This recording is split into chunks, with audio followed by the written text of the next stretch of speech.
All right, team needs, baby.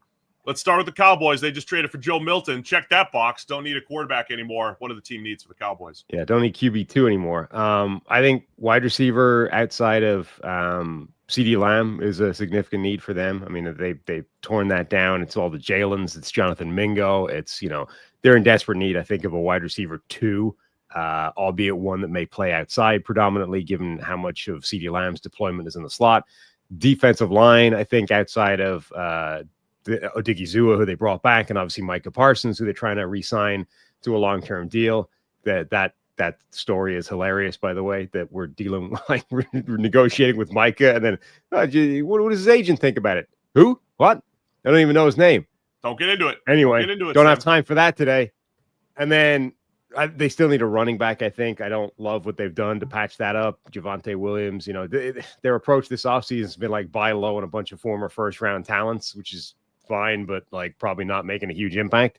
So those would be my 3 biggest ones, but they need quite a lot of things. They do, and they're usually one of those teams that checks the need boxes along the way in the draft. I'll throw a linebacker in there too with DeMarvion Overshown, coming off of injury. 4th. Yeah, they took a shot on Jack Sanborn, buy low there, Kenneth Murray.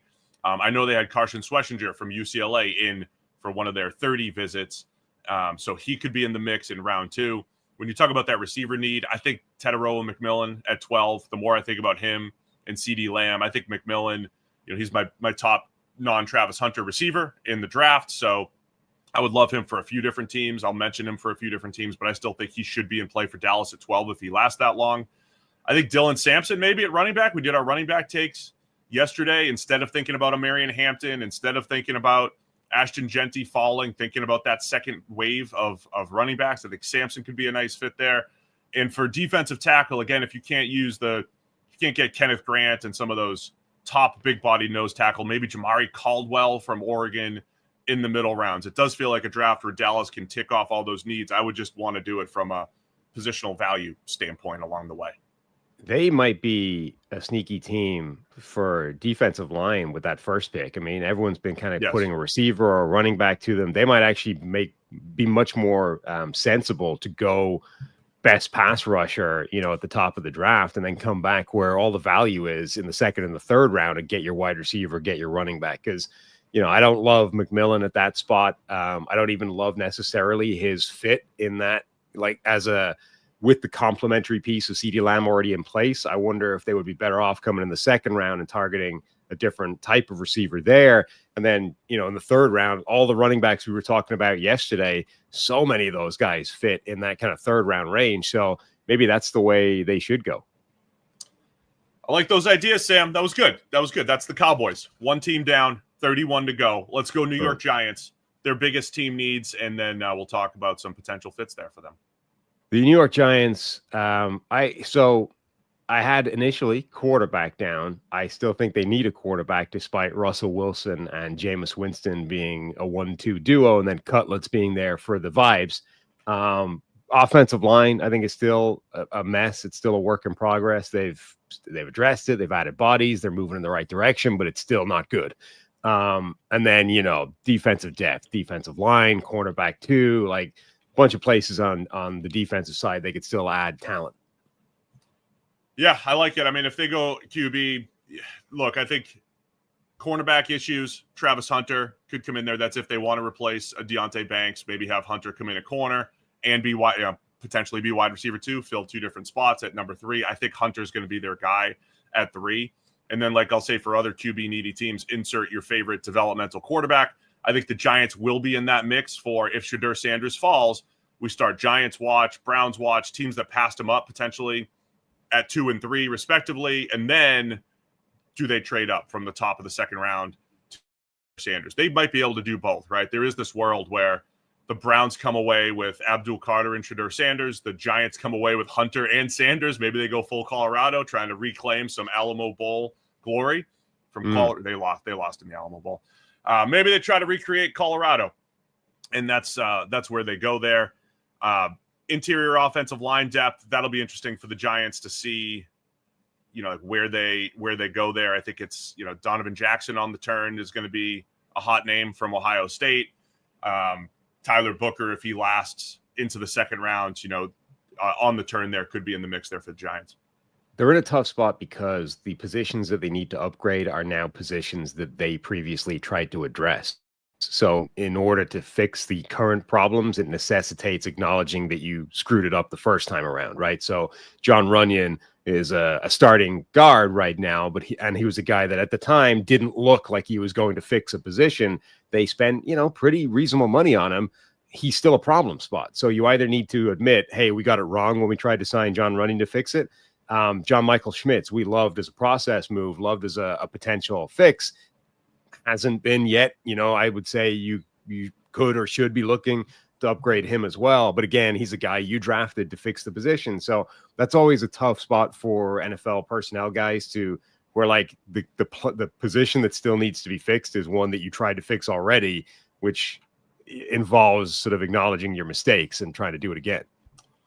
The one other thing I'll mention is I would love to see the Giants come away with a pass rusher next to Dexter Lawrence. So if it's your undersized-ish type of pass rusher to go next to the 340-pound Dexter Lawrence, TJ Sanders from South Carolina, Omar Norman Lott, two guys would have to probably be on day two. Norman Lott could drop due to some injury concerns, but those are two guys that I think would fit really well next to Big Dex in New York.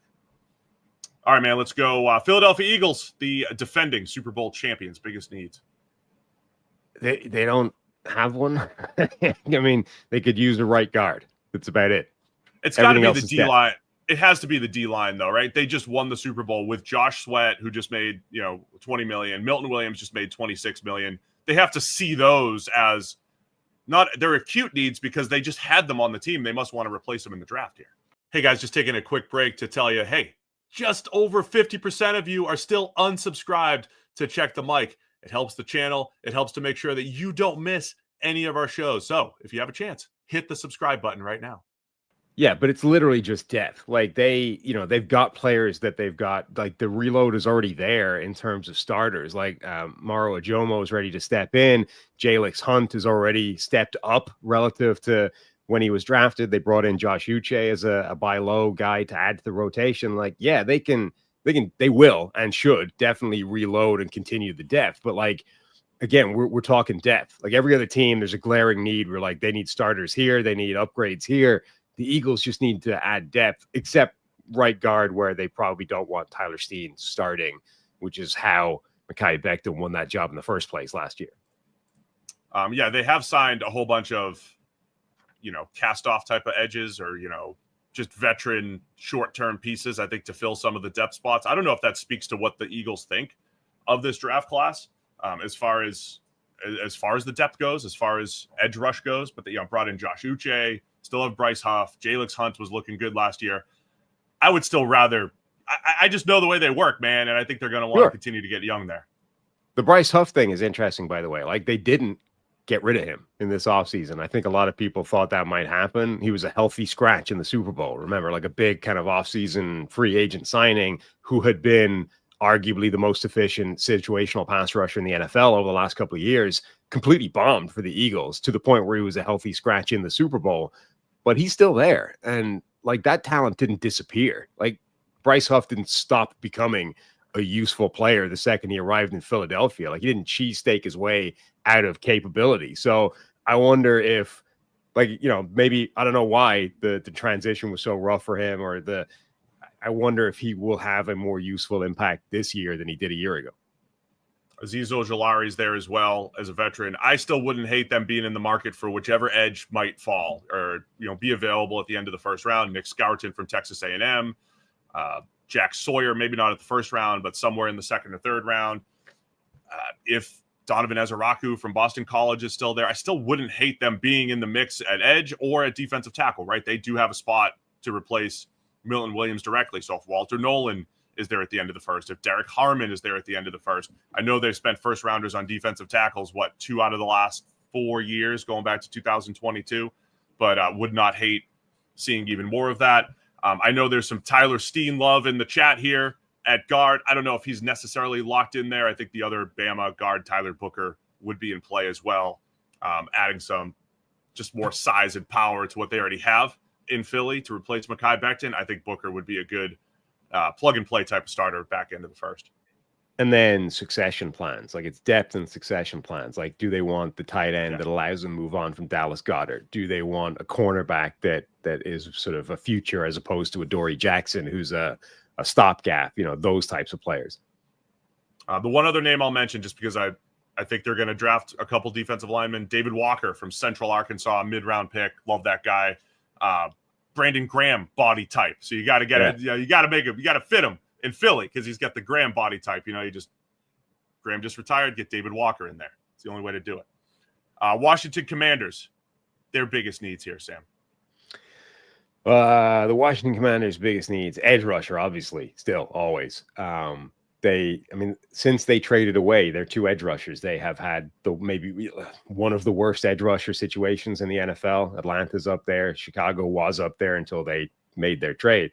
But like they've had a real problem at that spot. It's still a problem. I think they could use safety. I think they could still use some offensive line competition / depth / potential upgrades. But edge rusher by far and away their biggest need.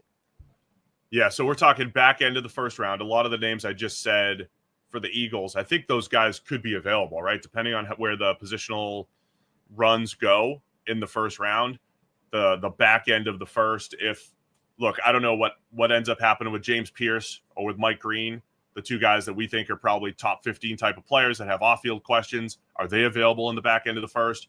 We saw the recent mock earlier this week with Eric Edholm putting Landon Jackson from Arkansas there. I think Nick Scarton from Texas A&M, second round Princely Umanmielen from Ole Miss.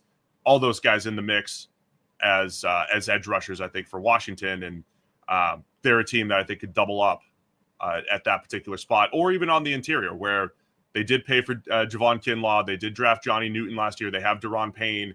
But we're talking depth, man. We're talking continuing to add that defensive line depth, and what Dan Quinn did in Dallas, getting after the passer with multiple pass rushers all over the place. I think they do want to try to replicate that as much as possible. Do you have a strong take on the IPP guy that they just signed on the edge? Upside play for sure. Nice. How's that? What's his skill? Give us the 15-second scouting report. He's got a name that's very difficult to pronounce. It's a start. TJ Magarianga.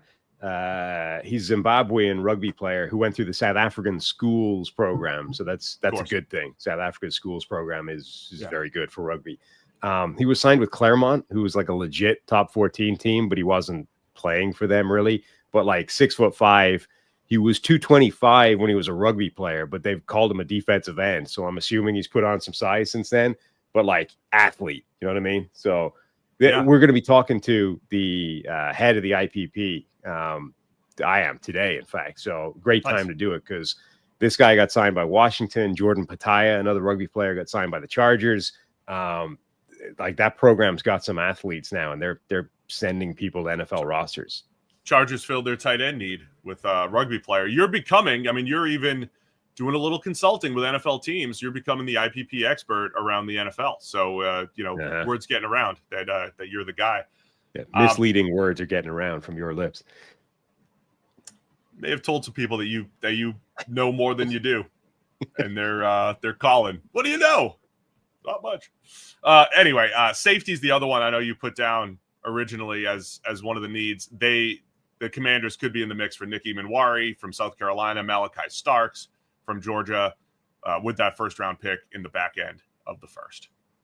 I know a lot of people as well have said Washington need a running back. I still like their duo. Like I like Brian Robinson, Austin Eckler. They get younger. Chris Rodriguez is there as well. He's a really talented player. Like I like Rodriguez. If they drafted one in the mid rounds, given especially this running back class, like I wouldn't hate it, right? Because this is a talented class. We love a lot of these running backs.